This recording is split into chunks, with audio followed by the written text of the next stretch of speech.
आज शुणा उपन्यास बधू निरुपमा औपन्यासिक विभूति पट्टनायक भाग 5।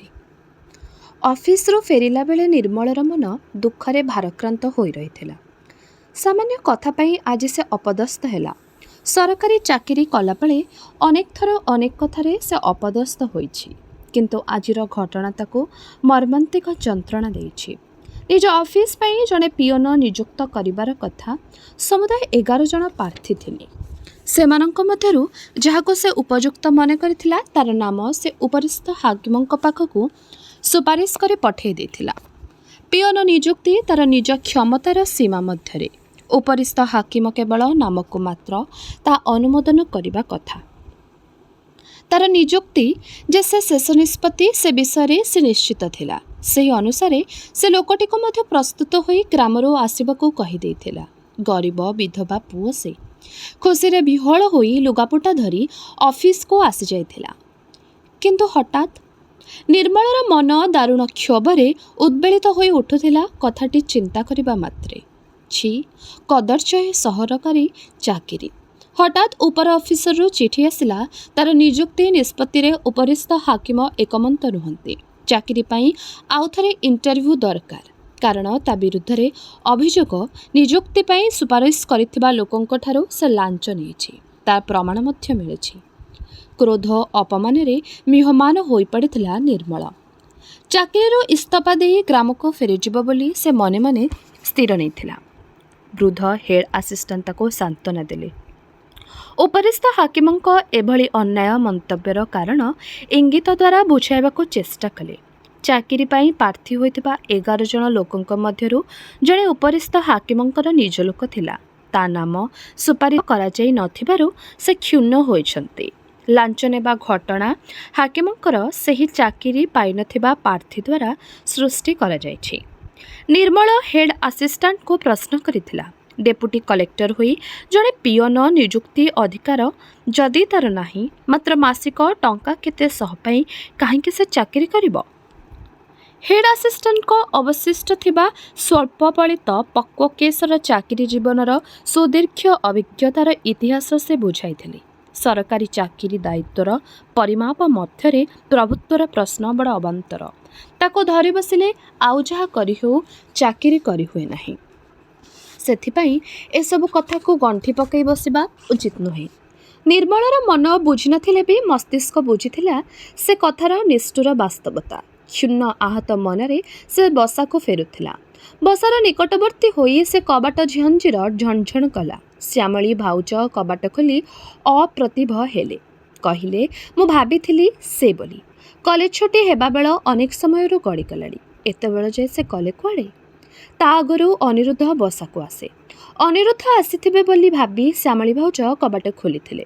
हठात स्वामींक बदଳରେ ताकू देखि से विव्रत होइछन्ती। मुहरे चहली उठुथिबा आग्रह आनंद मोळी जाई दुश्चिंता उद्विग्नतारे अंधारे मुह तांकर आच्छन्न होई पड़िछि। निर्मल मनरे विस्मयर मृदु आघात लागिला।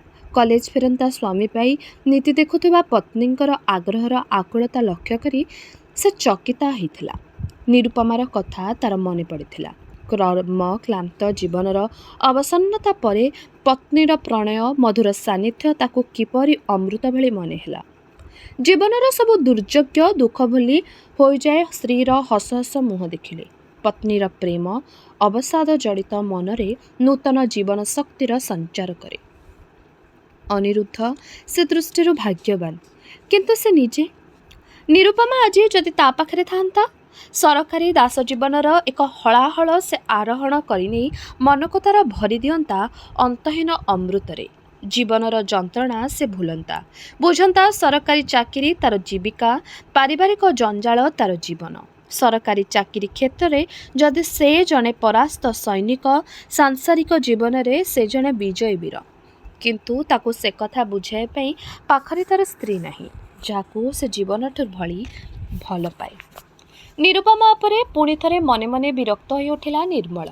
मद्यपंक भली मनर समस्त भारसाम्य हराई पाद दुईटा को टाणी टाणी से निज शयन कक्ष को अग्रसर है। निर्मल को देखी बेबी पाटी करी उठिला, तमे आज कबाट बंद न करी चली जाइथिलो दादा, ମୁଁ ତୁମ ଘର ଅଳିଆ ଜିନିଷ ସବୁ ସଜାଡ଼ି ଦେଇଛି ଦେଖ। କଥାଟା କହି ଉଜିର ନନ୍ଦିନୀ ଭଳି ଏକ ରାଜରାଜେଶ୍ୱରୀ ଭଙ୍ଗୀରେ ବସି ରହିଲା ବେବୀ। ସତେ ତ ତାର ବହିପତ୍ର ଲୁଗାପଟା ସବୁ ସଜଡ଼ା ସଜଡ଼ି ହୋଇଯାଇଛି, କିନ୍ତୁ ତା ଫଟୋ ଦେହରେ ଏ କାଳି ଦାଗ। ନିର୍ମଳ ଟେବୁଲ ଉପରେ ଫ୍ରେମ୍ ଦେହରେ ଥିବା ଫଟୋଟାକୁ ନେଇ ପଚାରିଲା, ଏ କ'ଣ କଲୁ ବେବୀ? ବେବୀ ଫିକିନି ହସିଦେଇ କହିଲା, ବାରେ ତମର ତ ନିଶ ଅଛି, ହେଲେ ତମ ଫଟୋରେ ନିଶ କାହିଁ? ଦେଖ ମୁଁ କେମିତି ନିଶ କରିଦେଇଛି। ଫଟୋ ବିକୃତ ହୋଇଯାଇଥିବାର ଦୁଃଖ ହଠାତ୍ ଭୁଲିଗଲା ନିର୍ମଳ। ଯେତେବେଳେ ସେ ଫଟୋ ଉଠାଇଥିଲା ତାର ନିଶ ନଥିଲା, କିନ୍ତୁ ଆଜିକାଲି ସେ ନିଶ ରଖୁଛି। ସେ ଅଭାବ ପୂରଣ କରିବାକୁ ଯାଇ ଫଟୋଟାକୁ ବିକଳାଙ୍ଗ କରିଦେଇଛି ବେବୀ। କରୁ। ବେବୀକୁ ଧରି କିଛି ସମୟ ଗେଲା କଲା ନିର୍ମଳ। ମନର ଦୁଃଖ ବହୁ ପରିମାଣରେ ତାର ଲଘୁ ହୋଇଗଲା। ଆହା, ତାର ଯଦି ବେବୀ ଭଳି ଗୋଟେ ଛୋଟ କୁନି ଝିଅ ଥାନ୍ତା। ଜାଣେ ନାହିଁ କାହିଁକି କେଜାଣି ତାର ଏହି ଅଭାବ ଗୁଡ଼ାକ ମନକୁ ବେଶୀ ଭାବରେ ଆଜି ଆନ୍ଦୋଳିତ କରୁଛି। ଅନିରୁଦ୍ଧର ଯେଉଁ ସମ୍ପଦ ଅଛି ତାର ସେଗୁଡ଼ାକ ନାହିଁ ବୋଲି ସେ ଶୂନ୍ୟତାରେ ନିଜ ମନଟାକୁ ଭରି ଦେଉଛି। ଅନିରୁଦ୍ଧ ପରିବାରରେ ଆବଦ୍ଧ ହୋଇ ରହିବାର ବଡ଼ କାରଣ ହେଲା ଏଇ ବେବୀ। ଏ କେତେ ମାସ ମଧ୍ୟରେ ବେବୀ ତା ଜୀବନର ଏକ ଅବିଭାଜ୍ୟ ଅଂଶରେ ପରିଣତ ହୋଇଯାଇଛି। ତାର ଗୁଲୁଗୁଲୁ ସରଳ ନିର୍ବୋଧ କଥା ଆଉ ଛୋଟ ବଡ଼ ଦୁଷ୍ଟାମି ମଧ୍ୟରେ ସେ ନିଜ ଜୀବନର ଅସହ୍ୟ ଅବସର ସମୟକୁ କଟାଇ ଦେଇଛି। ନିର୍ମଳ ବୁଝିଲା, ଯେତେ ହେଲେ ବି ଅନିରୁଦ୍ଧର ଘର ଛାଡ଼ି ଗଲାବେଳେ ସେ ହୁଏତ ସବୁ ପାସୋରି ଦେଇପାରିବ, ଭୁଲି ପାରିବ ନାହିଁ, କିନ୍ତୁ ଏଇ ବେବୀକୁ।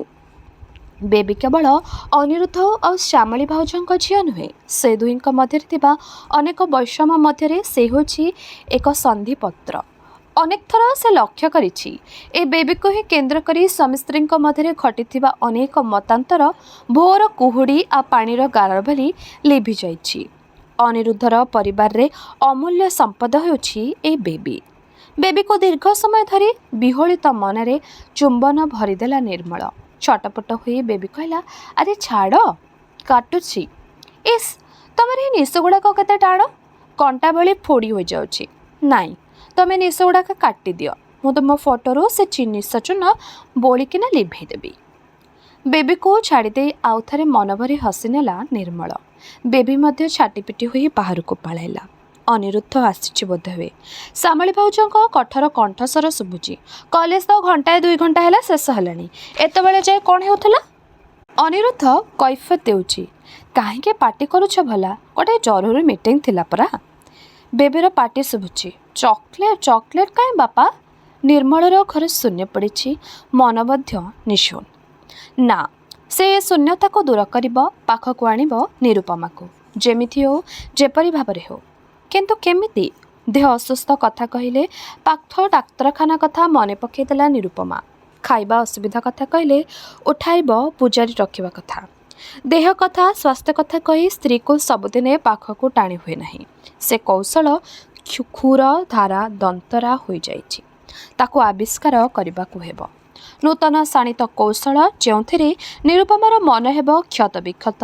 ଆସିବା କଥା ନ କହିଲେ ବି ସେ ଛାଟିପିଟି ହୋଇ ଆପେ ଆପେ ପଳାଇ ଆସିବ। ତକିଆକୁ ଛାତି ଉପରକୁ ଟାଣି ଆଣି ଉପାୟଟାକୁ ମନେ ମନେ ଆବିଷ୍କାର କରିବାକୁ ନିର୍ମଳ ଚେଷ୍ଟା କଲା। ସେ ଜାଣେ ନିରୁପମା ଗୋଟିଏ କଥାକୁ ଭୟ କରେ, ତାପରେ ଅନ୍ୟ କୌଣସି ନାରୀର ପ୍ରଭାବ। କଲେଜ ଜୀବନରେ ସେ ତାର ଜଣେ ବାନ୍ଧବୀ ଖେଳାଳି ଝିଅ ପାଖକୁ ଯିବା ଆସିବା କରୁଥିଲା ବୋଲି ନିରୁପମା ଦିନେ ଅସହ୍ୟ ଯନ୍ତ୍ରଣାରେ ଛଟପଟ ହୋଇଥିଲା। ବାହାଘର ଭାଙ୍ଗି ଦେଇ ଚିରଦିନ ଅବିବାହିତ ରହିବ ବୋଲି ମନେ ମନେ ପ୍ରତିଜ୍ଞା କରିଥିଲା। ନାରୀ ପ୍ରତି ନାରୀର ଈର୍ଷା ଚିରନ୍ତନ। ଗୋଟିଏ କବିତା ଜଣେ ନାରୀକୁ ନେଇ ଅନିରୁଦ୍ଧ ଲେଖିଥିଲା ବୋଲି ଶ୍ୟାମଳୀ ଭାଉଜଙ୍କ କ୍ରୋଧର ସ୍ୱରୂପ ସେ ନିଜ ଆଖିରେ ଦେଖିଛି। ଜଣେ ଝିଅ ଅନିରୁଦ୍ଧର କବିତାକୁ ତା ଆଖି ଆଗରେ ପ୍ରଶଂସା କରିଯାଇଥିଲା ବୋଲି ଶ୍ୟାମଳୀ ଭାଉଜ ରଣଚଣ୍ଡୀ ରୂପ ଧାରଣ କରିଥିଲେ।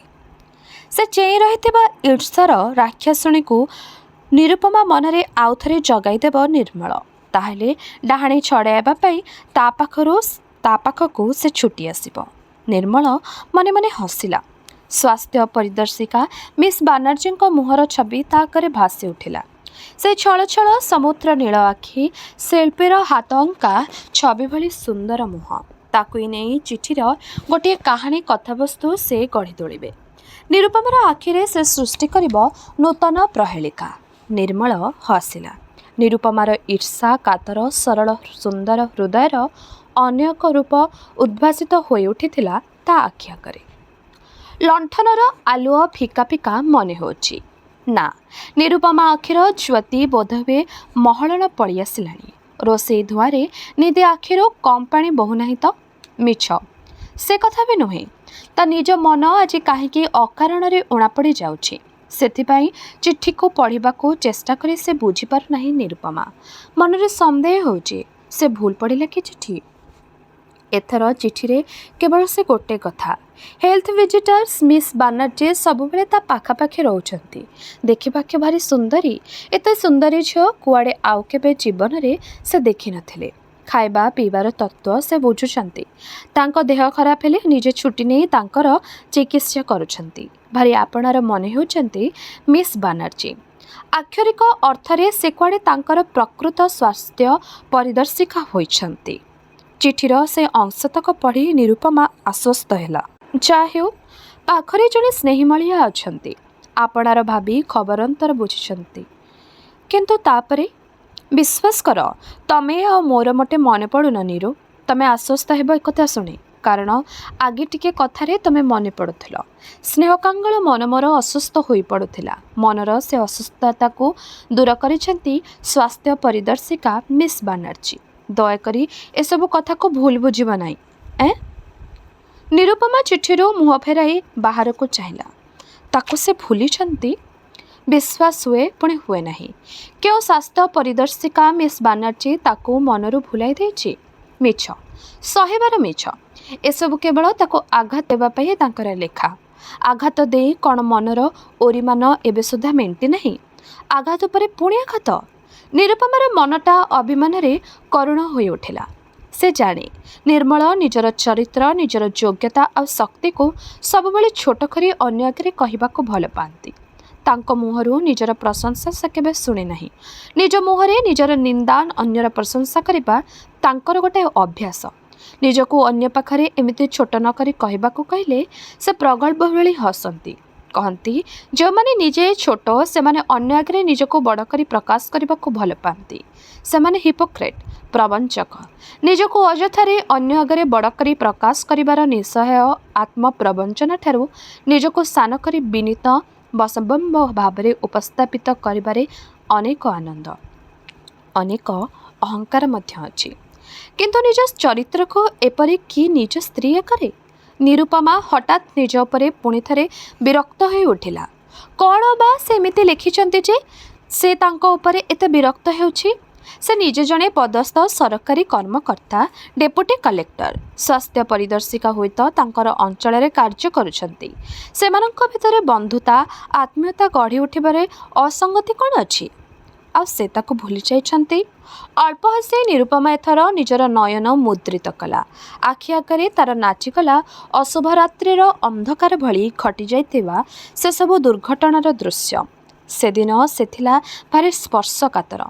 ସାମାନ୍ୟ ଅସଙ୍ଗତି, ସାମାନ୍ୟ ବିଚ୍ୟୁତି ଦେଖିଲେ ତା ସନ୍ଦେହୀ କଳ୍ପନାରେ ଡେଣା ଲାଗି ଯାଉଥିଲା। ଆଉ ଯେଉଁଦିନ ସେ ଶୁଣିଲା କଲେଜ ସ୍ପୋର୍ଟସରେ କୃତିତ୍ୱ ଅର୍ଜନ କରିଥିବା ଛାତ୍ରୀ ଅରୁଣିମା ସହିତ ନିର୍ମଳର ଦେଖା ସାକ୍ଷାତ, ଚିଠିପତ୍ର ଆଦାନ ପ୍ରଦାନ, ଆଜି ବି ମନେ ପଡ଼ିଲେ ବଧୂ ନିରୁପମାର ଶୋଣିତ ଗ୍ରନ୍ଥିରେ ସେ କୁମାରୀ ଜୀବନର ଚାଞ୍ଚଲ୍ୟ ଢେଉ ଭାଙ୍ଗି ଭାଙ୍ଗି ଯାଏ। ଯନ୍ତ୍ରଣାର ଅସ୍ଥିର ହୁଏ ମନ, ମୁଣ୍ଡ ଭୀଷଣ ଭାବରେ ବିନ୍ଧି ଉଠେ। ଆଉ ଚେତନା ତାର ନିମେଷକ ମଧ୍ୟରେ ନିଷ୍କ୍ରିୟ ନିସ୍ତେଜ ହୋଇପଡ଼େ।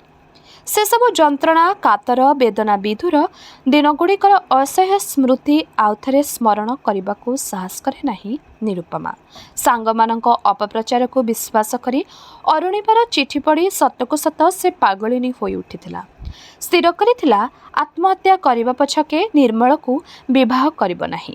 ନିର୍ମଳ ଚରିତ୍ରହୀନ, ଛୋଟ ଲୋକ। ତା ପାଇଁ ତା କୁମାରୀ ଜୀବନର ଏତେ ଅସରନ୍ତି ସ୍ନେହ ପ୍ରେମ ବ୍ୟର୍ଥ ହୋଇଗଲା। କିନ୍ତୁ ଯେଉଁଦିନ ସେ ଜାଣିଥିଲା, ଯେଉଁଦିନ ସେ ବୁଝିଲା ସେସବୁ ପ୍ରେମ, ହୃଦୟ ବିନିମୟ କଥା ଅରୁଣିମାକୁ ନୁହେଁ, ତାକୁ ହିଁ ଲକ୍ଷ୍ୟ କରି ଲିମଣ ଲେଖିଥିଲେ ଅରୁଣିମାକୁ। ଯେଉଁଦିନ ସେ ଜାଣିଲା ସାଗରର ଦିଗହୀନ ବିସ୍ତୃତି ଭଳି ବିଶାଳ ହୃଦାର ନିର୍ମଳର ହୃଦୟ, ସେଥିରେ ସଂକୀର୍ଣ୍ଣତାର ପ୍ରଶ୍ନ ନାହିଁ। ସେଦିନ ରାତି କେତେ ହେଲାଣି? ଶଯ୍ୟା ଛାଡ଼ି ଘଣ୍ଟା ଦେଖିବାକୁ ଆଉ ଶକ୍ତି ନାହିଁ ନିରୁପମାର। ଲଣ୍ଠନର ବତୀରେ ଗୁଳା ଧରିଛି। କଳା ପଡ଼ି ଆସିଲାଣି କାଚ। ଘରସାରା ଛାଇ ଛାଇକା ଆଲୁଅ। ଅତୀତର ନିବୁଜ ଅନ୍ଧକାର ମଧ୍ୟରେ ସେ ସ୍ମୃତି ହିଁ ତା ପାଇଁ ଆଲୋକ ସାବ୍ରୀ ବତ୍ରି ଖୁଣ୍ଟ। ସେ ଆଲୁଅକୁ ଚାହିଁ ବେଶ୍ ଦିଗ ନିର୍ଣ୍ଣୟ କରି ଜାଣେ ନିରୁପମା। କେଉଁ ସ୍ୱାସ୍ଥ୍ୟ ପରିଦର୍ଶିକା ତାକୁ ସେ ବାଟରୁ ଅବାଟକୁ ନେଇ ଯାଇପାରିବ। ନିରୁପମା ମନେ ମନେ ହସି ଉଠିଲେ। ସମୟର ବ୍ୟବଧାନକୁ ଅତିକ୍ରମ କରି ତା ଆଖି ଆଗରେ ଭାସି ଉଠିଲା ଖଣ୍ଡଗିରି ଗୁହାର ସେଇ ଆଚାର୍ଯ୍ୟ ଶିଳ୍ପ ଭାସ୍କର୍ଯ୍ୟ। ଆଉ ତା ସହିତ ଆଖିକୁ ଥରେ ଖୋଲି ପୁଣି ବନ୍ଦ କରିଦେଲା ନିରୁପମା। ହଁ, ସେଥର ଇତିହାସ ସେମିନାର ତରଫରୁ ଯାଇଥିବା ଛାତ୍ରଛାତ୍ରୀ ଗହଣରେ ସେ ଯାଇଥିଲା ଖଣ୍ଡଗିରି ପରିଦର୍ଶନ ପିକନିକ୍ କରି। ନିର୍ମଳ ସେତେବେଳେ ଷଷ୍ଠ ବାର୍ଷିକ ଇତିହାସ ଶ୍ରେଣୀର ଛାତ୍ର, ଆଉ ସେ ମାତ୍ର ତୃତୀୟ ବାର୍ଷିକ ଡିଗ୍ରୀ ଶ୍ରେଣୀର ଛାତ୍ରୀ। ଅଧ୍ୟାପକ ଜିଦ୍ କରି ତାକୁ ନେଇଥିଲେ ତାର ଗୀତ ଶୁଣିବା ପାଇଁ। ସାରା ପିକନିକ୍ ପାର୍ଟିରେ ସେ ଥିଲା ସବୁଠାରୁ ଆକର୍ଷଣର କେନ୍ଦ୍ରସ୍ଥଳ। ତାର ଗୀତ, ତାର ମଧୁର କଣ୍ଠ, ଆଉ ତାର ମୋନାଲିସା ହସ। ଛାତ୍ରଛାତ୍ରୀ, ଅଧ୍ୟାପକ, ଅଧ୍ୟାପିକା ସମସ୍ତେ ଦଳ ଦଳ ହୋଇ ଜଣ ଜଣ ହୋଇ ଖଣ୍ଡଗିରିର ଶିଳ୍ପ ଭାସ୍କର୍ଯ୍ୟ ନିରୀକ୍ଷଣ କରି ଦେଖୁଥିଲେ। ଗିରିଗାତ୍ରରେ ଖୋଦିତ ଆଶ୍ଚର୍ଯ୍ୟ ଶିଳ୍ପକଳାକୁ ନିରୀକ୍ଷଣ କରିବାରେ ଏପରି ମୁଗ୍ଧ ହୋଇଥିଲେ ଯେ ଅନ୍ୟମାନେ ସ୍ଥାନ ଛାଡ଼ି କେତେବେଳେ ଅନ୍ୟତ୍ର ଚାଲିଗଲେଣି ସେ କଥା ଜାଣିପାରି ନଥିଲା ନିରୁପମା। ହଠାତ୍ ତାର ଖିଆଲ ହେଲା ସେ ଏକାକିନୀ। ଅନ୍ୟମାନେ ଅଳ୍ପ ଦୂରକୁ ଚାଲି ଯାଇଥିଲେ। ଚମକି ଉଠି ତରତର ହୋଇ ସେ ସ୍ଥାନ ଛାଡ଼ି ସାଙ୍ଗମାନଙ୍କ ପାଖକୁ ଯିବା ପାଇଁ ଚଞ୍ଚଳ ହୋଇ ଉଠିଥିଲା। କିନ୍ତୁ ଠିକ୍ ତାର ଆରପଟେ ଗିରିଗୁହାର ଆଉ ଏକ ଶିଳ୍ପକଳାକୁ ନିରୀକ୍ଷଣ କରି ପାଷାଣ ମୂର୍ତ୍ତି ଭଳି ଜଣେ ଛାତ୍ର ଠିଆ ହୋଇଥିବା ଦେଖି ସେ ଆଶ୍ଚର୍ଯ୍ୟ ହେଲା। ଗିରିଗାତ୍ରରେ ଖୋଦିତ ସେହି ନୃତ୍ୟ ବିଳାସିନୀ ନଟୀମାନଙ୍କ ଅଙ୍ଗଭଙ୍ଗୀକୁ ଜଣେ ଛାତ୍ର ନିରୀକ୍ଷଣ କରି ଦେଖୁଥିଲା। ସାଥୀ ଛାତ୍ର, ଅଧ୍ୟାପକମାନେ କେତେବେଳେ ତାକୁ ଛାଡ଼ି ଚାଲିଗଲେଣି ସେ କଥା ସେ ଜାଣିପାରି ନଥିଲେ। ସେ ନିଜେ ଯାଇ ତାଙ୍କ ପାଖରେ ଠିଆ ହେଲା, ଅଥଚ ସେ କଥା ମଧ୍ୟ ସେ ଅନୁଭବ କରି ସଚେତନ ହେଲେ ନାହିଁ। ଅଦ୍ଭୁତ, ବିଚିତ୍ର ତ ଏ ବ୍ୟକ୍ତି, ନିରୁପମା ପ୍ରଶ୍ନ କରିଥିଲା। କ'ଣ ଦେଖୁଛନ୍ତି? ଏ ଯେ ଗୋଟିଏ ବିବାହ ଶୋଭାଯାତ୍ରାରେ ଯାଉଥିବା ନଟୀମାନଙ୍କର ଛବି। ତରୁଣ ତା ଆଡ଼କୁ ଫେରି ଚାହିଁଲେ, କିନ୍ତୁ ନିରୁପମା ତାଙ୍କ ଦୃଷ୍ଟିରେ କୌଣସି ଚାଞ୍ଚଲ୍ୟ ଲକ୍ଷ୍ୟ କଲା ନାହିଁ। ସେ କହିଲେ, ଏ ବିବାହ ଶୋଭାଯାତ୍ରା ଦୃଶ୍ୟ ମଧ୍ୟରେ ଆତ୍ମଗୋପନ କରି ରହିଛି ଦିଗ୍ବିଜୟୀ ସମ୍ରାଟ ଖାରବେଳଙ୍କର ଏକ ରୋମାଣ୍ଟିକ୍ ଜୀବନର ଇତିବୃତ୍ତ।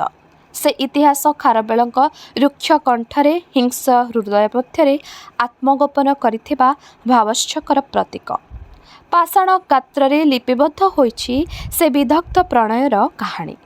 ପ୍ରେମ ପ୍ରଣୟର କଥା ଶୁଣି ନିରୁପମାର ମୁହଁ ସେଦିନ ହୁଏତ ପାଟଳ ହୋଇ ଉଠିଥିଲା ଆକଣ୍ଠ ଲଜ୍ଜାରେ। ନିଜ ମୁହଁର ରଙ୍ଗ ବଦଳ ନିଜେ ନିଜ ଆଖିରେ ଦେଖି ପାରିନଥିଲେ ବି ନିର୍ମଳର ଭାବାନ୍ତରରୁ ସେଦିନର କଥା ସେ ଅନୁମାନ କରିପାରିଥିଲା। ତାପରେ ସେ ଦୁହେଁ ନିଜ ସାଥୀମାନଙ୍କୁ ନିକଟକୁ ଫେରି ଯାଇଥିଲେ। କିନ୍ତୁ ଖଣ୍ଡଗିରିର ସେ ନିବୃତ୍ତ ପ୍ରସ୍ତର ଫଳକ ନିକଟରେ ଯେ ଅପରିଚିତ ହୃଦୟର ପରିଚୟ ହେଲା, ସେ ପରିଚୟ ଶେଷରେ ପରିଣତ ହେଲା ପ୍ରଣୟରେ। କିପରି ଭାବରେ ସେ ନିର୍ମଳର ଏତେ ନିକଟକୁ ଯାଇଥିଲା, ଆଜି ସେ କଥା ଚିନ୍ତା କଲେ ବିସ୍ମୟରେ ବିମୁଢ଼ ହୋଇଯାଏ ନିରୁପମା। ନିର୍ମଳର ଘନିଷ୍ଠ ବ୍ୟକ୍ତିତ୍ୱ ଆଉ ସ୍ନେହପ୍ରବଣ ହୃଦୟ ପାଖରେ ଆପେ ଆପେ ନିଜକୁ ସମର୍ପଣ କରିଦେଇଥିଲା ନିରୁପମା। ଆନନ୍ଦ ଆଶ୍ୱସ୍ତିରେ ସେ ବିହ୍ୱଳ ହୋଇପଡ଼ିଥିଲା। ମଝିରେ ମଝିରେ ସେମାନଙ୍କ ମଧ୍ୟରେ ଛୋଟ ଛୋଟ କଥା ନେଇ ମତାନ୍ତର ଯେ ହୋଇନାହିଁ ସେ କଥା ନୁହେଁ, କିନ୍ତୁ ଅରୁଣିମା ଘଟଣା ନେଇ ସେ ଦୁଇଜଣଙ୍କ ମଧ୍ୟରେ ଯେପରି ମନାନ୍ତର ଘଟିଥିଲା, ସେହିଭଳି ମନାନ୍ତର ତା ଜୀବନରେ କେବେ ହେଲେ ଘଟିନଥିଲା।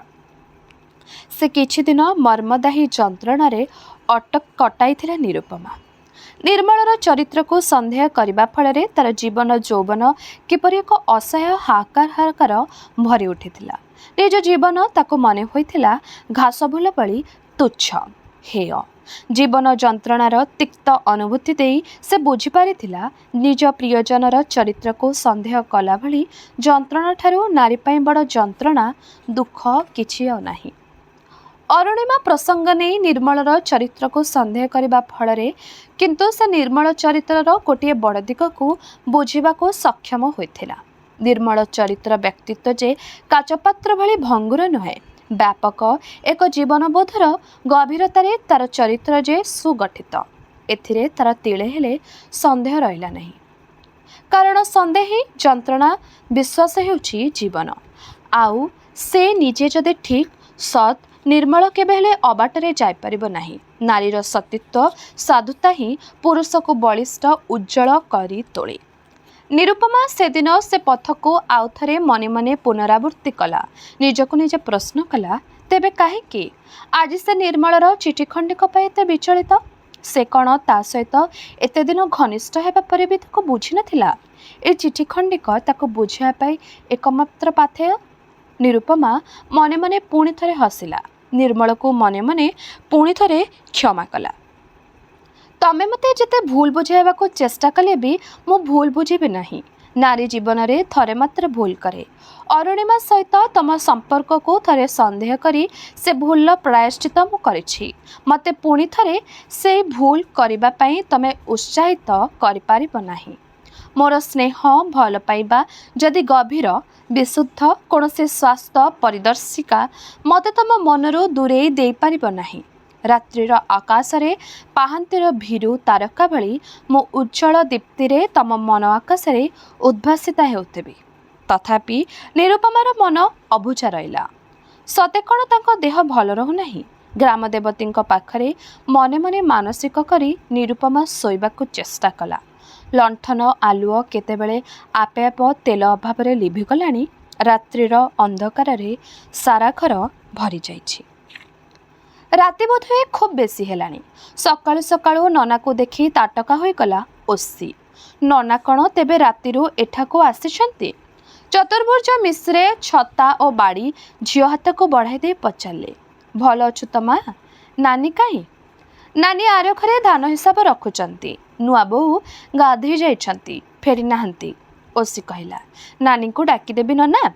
ନାଇଁ ଥାଉ, ପାଣି ଗ୍ଲାସ ଆଣେ, ତଣ୍ଟିଟା ଶୁଖି ଯାଉଛି। ଚତୁର୍ଭୁଜ ମିଶ୍ରେ କଥାଟା କହି ଥନଖିନି ତାଣ୍ଡ ପିଣ୍ଡା ଉପରେ ବସି ପଡ଼ିଲେ। ଗୋଡ଼ଯାକ କାଦୁଅ ଲାଗିଛି। କାଦୁଅ ଛିଟା ଲାଗି ବଳାଗଣ୍ଠି ବି କାଦୁଅ। ମିଶ୍ରଙ୍କର ତେଣିକି ନିଘା ନାହିଁ। ସେ ବସି ପଡ଼ି ବଡ଼ ଗୋଟାଏ ନିଶ୍ୱାସ ପକାଇଲେ। ନାନୀ ହେମାଙ୍ଗିନୀଙ୍କୁ ଡାକିବାକୁ ପଡ଼ିଲା ନାହିଁ। ପାଟି ଶୁଣି ସେ ଆର ଘରୁ ଆସିଲେ। ସାନ ଭାଇକୁ ଦେଖି ତାଙ୍କର ବିସ୍ମୟର ସୀମା ରହିଲେ ନାହିଁ। ଏତେ ସକାଳୁ ସକାଳୁ? ଆଲୋ, ଠିଆ ହୋଇ ରହିଲୁ କ'ଣ? ନନାଙ୍କୁ ପାଣି ନୋଟାଏ ଆଣିଦେ, ସେ ଆଗ ଗୋଡ଼ ହାତ ଧୁଅନ୍ତୁ। ଓଷି ଉଦ୍ଦେଶ୍ୟରେ କଥାତକ କହି ହେମାଙ୍ଗିନୀ ପୋଖରୀ କୂଳକୁ ଅନାଇଲେ। ବୋହୂ ଗାଧୁଆ ଓଦା ଲୁଗା ପିନ୍ଧି ଆସୁଛି। ଏଇ ବୋହୂ, ନମସ୍କାର କରୁଛି। ହେମାଙ୍ଗିନୀ ସାନ ଭାଇକୁ ସ୍ମରଣ କରାଇଦେଲେ। ମିଶ୍ରେ ହାତ ଟେକି ଭଣଜ ବୋହୂର ପୁତ୍ରପୁତ୍ରୀ କାମନା କରି ଆଶୀର୍ବାଦ କରିବା ପାଇଁ ଠିଆ ହୋଇ ପଡ଼ିଲେ। ନାନୀ ଘର କଥା, ଓଷି ବୋହୂର ସ୍ୱାସ୍ଥ୍ୟ କଥା ସବୁ ପଚାରି ସାରିଲେଣି। ମିଶ୍ରେ ହଁ ନାହିଁ କରି ଉତ୍ତର ଦେଉଛନ୍ତି। ଯେଉଁଥିପାଇଁ ସେ ରାତି ଥାଉ ଥାଉ ନାନୀ ପାଖକୁ ଆସିଛନ୍ତି ସେ କଥା ସାଙ୍ଗେ ସାଙ୍ଗେ କହିବେ କି ନାହିଁ ଚିନ୍ତା କରୁଛନ୍ତି। ବାଟରେ ଆସିଲା ବେଳେ ନିମ ବୋଉ ଖୁଡ଼ିଙ୍କ ମୁହଁ ଦେଖି ଆସିଛନ୍ତି। କାମ ଶୁଭ ହେବ ବୋଲି ମନରେ ବି କେମିତି ଗୋଟାଏ ପତିଆରା ହୋଇଯାଇଛି। କିନ୍ତୁ ସେ କଣ୍ଟ୍ରାକ୍ଟରୀ କରି ଟଙ୍କା କମାଇବେ ଏକଥା କହିଲେ ନାନୀ ହୁଏତ ହଠାତ୍ ବିଶ୍ୱାସ କରିବେ ନାହିଁ। ନାନୀର ବିଶ୍ୱାସଭାଜନ ହେବା ପାଇଁ କେବେ ହେଲେ ସେ ଚେଷ୍ଟା କରିନାହାନ୍ତି। ଅଫିମ ନ ଖାଇବା ପାଇଁ ନାନୀ ଯେତେଥର କହିଲେ ବି ସେ ତାକୁ କାନରେ ପକାଇ ନାହାନ୍ତି। ମିଶ୍ରଙ୍କର ମନେ ଅଛି, ଅଫିମ ଖାଇବା ପାଇଁ ଜମି ବିକୁଥିଲା ବେଳେ ଥରେ ନାନୀ ଯାଇ ବାହୁନି ମନା କରି ଆସିଥିଲା। ସେ କଥା ପ୍ରତି କେବେ ହେଲେ ସେ ଗୁରୁତ୍ୱ ଦେଇନାହାନ୍ତି। ହଠାତ୍ ଆଜି କଣ୍ଟ୍ରାକ୍ଟରୀ କରିବା କଥା ଶୁଣିଲେ ତାର ଅବିଶ୍ୱାସ ହେବା ସ୍ୱାଭାବିକ। କିନ୍ତୁ କଥାଟା ଯେମିତି ହେଲେ କହିବାକୁ ହେବ। ନାନୀ ଘରର ସବୁ କଥା ପଚାରିଲେ ହେଲେ କାହିଁକି ଆସିଛୁ ବୋଲି ପଚାରିଲେ ନାହିଁ ତ? ଯା, ନାନୀ ସବୁଦିନେ ହାଉଳି। ଅସଲ କଥା ନ ପଚାରି ସବୁବେଳେ ଏଣୁତେଣୁ କଥା ପଚାରେ। ମିଶ୍ରେ ନାନୀଙ୍କ ଉପରେ ମନେ ମନେ ବିରକ୍ତ ହୋଇଗଲେ। ନନା ନୂଆ ଓ ଜଳଖିଆ ତିଆରି କରୁଛନ୍ତି। କହିଲେ ତମେ ଗାଧୋଇ ଯାଅ। ଉଷା ଆସି ତେଲ ବୋତଲଟା ଧରି ଠିଆ ହେଲାଣି। ନାନୀ ଚାଲିଗଲେଣି। ମିଶ୍ର ଝିଅ ଆଡ଼କୁ ଚାହିଁଲେ। ନିଜ ଝିଅ ତାଙ୍କ ଆଖିକୁ ଆଜି ନୂଆ ନୂଆ ଦିଶୁଛି। ଭଲ ଶାଢ଼ୀ ବ୍ଲାଉଜ୍ ପିନ୍ଧିଛି, କାନରେ ୟାରିଂ, ବେକରେ ହାର। ବା, ସତରେ ଭାରି ସୁନ୍ଦର ମାନୁଛି ଓଷିକୁ। ଓ ୟାରିଂ, ଏ ହାର କିଏ ନାନୀ ଗଢ଼ି ଦେଇଛି କି ମା? ମିଶ୍ରେ କଥାଟା ନିମ୍ନ ସ୍ୱରରେ ପଚାରିଲେ।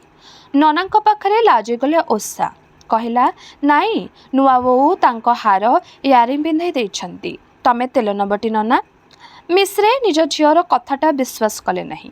ଭାବିଲେ ବୋଉର ଗହଣା ବିକି ଅଫିମ ଖାଇବା କଥା ଝିଅ ବୋଧହୁଏ ଭୁଲି ପାରିନାହିଁ। ନିଜର ଗହଣା ବୋଲି କହିଲେ ସେ କାଳେ ସେତିକି ଦୃଷ୍ଟି ପକାଇବେ, ସେଥିପାଇଁ ନୂଆ ବୋଉଙ୍କ ଗହଣା କହି କହୁଛି। ତେଲ ନିଅ। ଉଷା ପୁଣି ଥରେ କହିଲା। ଗାଧୁଆ ଜଳଖିଆରେ ମିଶ୍ରଙ୍କର ମନ ନାହିଁ, ମନ ଯାଇଅଛି ଟଙ୍କା ପାଖରେ। ଥାଟା ଓସିକୁ କହିଲେ କେମିତି ହୁଅନ୍ତା? ମିଶ୍ରେ ମନେ ମନେ ଭାବିଲେ, ଓସି ଏ ଘରେ ଅନେକ ଦିନ ହେଲା ଚଳିଲାଣି, ମାଗିଲେ ନାନୀ ଟଙ୍କା ଦେବେ କି ନାହିଁ ସେ କହିପାରିବ। ଟିକିଏ ଏଣିକି ଆସିଲୁ। ମିଶ୍ରେ ଝିଅକୁ ପାଖକୁ ଆସିବାକୁ ଇଙ୍ଗିତ ଦେଲେ। ଚାରିଆଡ଼କୁ ଚାହିଁ ଦେଖିଲେ କେହି ପାଖରେ ଅଛି କି ନାହିଁ। ନା, ବୋହୂ ଘରେ। ନାନୀ ଗୁହାଳରେ କ'ଣ କରୁଛି? ମିଶ୍ରେ ନିଜ ଝିଅ ପାଖରେ ନିଜର ଇଚ୍ଛା ବ୍ୟକ୍ତ କଲେ। 500 ଟଙ୍କା? ଓଷା ବି ଚମକି ଉଠିଲା। କଥାଟା ବିଶ୍ୱାସ କଲା ନାହିଁ। ଏତେ ଗୁଡ଼ାଏ ଟଙ୍କା ପିଉସୀ ନାନୀ ତାଙ୍କୁ ଖାଲି ହାତରେ ଦେବେ? ନୂଆବୋହୂ ଟଙ୍କା କେତେଟା ରମା ନୂଆବୋହୂଙ୍କୁ ଧାର ଦେଇଥିଲା ବୋଲି ସେ କେମିତି ବୋହୂଙ୍କୁ ଗାଳି ଦେଇଥିଲେ ସେ ଜାଣେ। ନନାଙ୍କୁ ଏତେ ଗୁଡ଼ିଏ ସେ ଦେବେ? ବାପାଙ୍କ ମୁହଁ ଶୁଖିଲା ଦିଶୁଛି। ବୋଉ ଓ ଅନ୍ୟ ଭାଇ ଭଉଣୀଙ୍କୁ ଶୁଖିଲା ମୁହଁ ବି ତା ଆଖି ଆଗରେ ଭାସି ଉଠିଲା। ସେଠାକୁ ଆସିଲା ପରେ ଘର କଥା ଭୁଲି ଯାଇଥିଲା। ନନାଙ୍କ କଥା ଶୁଣିବା ପରେ ତାର ସେସବୁ ଗୋଟି ଗୋଟି ହେଇ ମନେ ପଡ଼ିଲା। ନ ବୁଝିଲା ଭଳି ଅତି ଛୋଟ ପିଲା ସେ ନୁହେଁ। ନନାଙ୍କର ଟଙ୍କା ଦରକାର, ଟଙ୍କା। ନାନୀ ଚାଲି ଚାଲି ଏଣିକି ଆସୁଛନ୍ତି। ଢୋକ ଗିଳି ନେଇ ସେ କହିଲା, ସେ କଥା ମୁଁ ଭାବୁଛି, ତମେ ଗାଧୋଇ ଯାଅ। ମିଶ୍ରେ ଗାଧୋଇ ଗଲେ। ଉଷା ଘର ଭିତରକୁ ଆସି ଭାବିଲା, ପିଉସୀଙ୍କ ହାତ ବାକ୍ସରେ ହଜାର ହଜାର ଧାନବିକା ଟଙ୍କା ଅଛି। ଇଚ୍ଛା କଲେ 500 ଟଙ୍କା ଦେବା ତାଙ୍କ ପକ୍ଷରେ କିଛି ବଡ଼ କଥା ନୁହେଁ। କିନ୍ତୁ ସେ ଜାଣେ ନାନୀ କେବେ ଦେବେ ନାହିଁ। ବାପାଙ୍କର ଯାହା ପ୍ରକୃତି କେହି ବି ଦିଅନ୍ତା ନାହିଁ। କିନ୍ତୁ ସେ ଯଦି ଇଚ୍ଛା କରେ? ପିଉସୀ ହାତ ବାକ୍ସରେ ଚାବି କେଉଁଠି ରଖନ୍ତି ସେ ତାଙ୍କ ଅଜାଣତରେ ଦେଖିଛି। ସେ ହୁଏତ ଲୁଚେଇ କରି ଟଙ୍କା ଦେଇପାରେ, କିନ୍ତୁ ଯଦି ସେ କଥା ଜଣାପଡ଼ିଯାଏ? ଝାଳକଣ୍ଟି ଆସୁଛି ଦେହରେ କଥାଟା ଭାବିବା କ୍ଷଣି। ବାପାଙ୍କ ଶୁଖିଲା ମୁହଁ ବି ଆଖି ଆଗରେ ଭାସି ଆସୁଛି। ଛୋଟ ପିଲା ସେ ନୁହେଁ। ଘରେ ବୋଉ, ସାନ ଭାଇ, ଭଉଣୀଙ୍କର କ'ଣ ଅବସ୍ଥା ହେଉଥିବ ସେ ବି ଅନୁମାନ କରିପାରୁଛି। ଟଙ୍କା ସେ ଲୁଚାଇ କରି ଦେବ କି? ନନା ଗାଧୋଇ ଆସିଲେଣି। ନୂଆ ବୋଉ ଜଳଖିଆ ତିଆରି କରୁଛନ୍ତି। ନାନୀ ଯାଇଛନ୍ତି ବାରିକୁ। ଓଷା ନନାଙ୍କ ପାଖକୁ ଗଲା। କହିଲା, ମୋ ମୁଣ୍ଡ ଛୁଇଁ କହିଲ ଟଙ୍କା ମାସକ ଭିତରେ ଫେରାଇ ଦେବ ତ? ମୋ ନାନୀଙ୍କ ବାକ୍ସରୁ ଟଙ୍କା ଲୁଚେଇ କରି ଦେବି। ତମେ ଦେଲେ ମୁଁ ପୁଣି ସେଥିରେ ରଖିଦେବି। ତମେ ଯଦି ନ ଦେବ, ମୁଁ ଯଦି ଧରା ପଡ଼ିଯିବି, ତେବେ ସତ କହୁଛି ବିଷ ଖାଇଦେବି। ଝିଅର କଥା ଶୁଣି ମିଶ୍ରଙ୍କ ଛାତି ଥରି ଉଠିଲା। ସେ ଜାଣନ୍ତି ନାନୀ କେବେ ଟଙ୍କା ଦେବ ନାହିଁ। ଝିଅ ଯଦି ଦେଇପାରେ?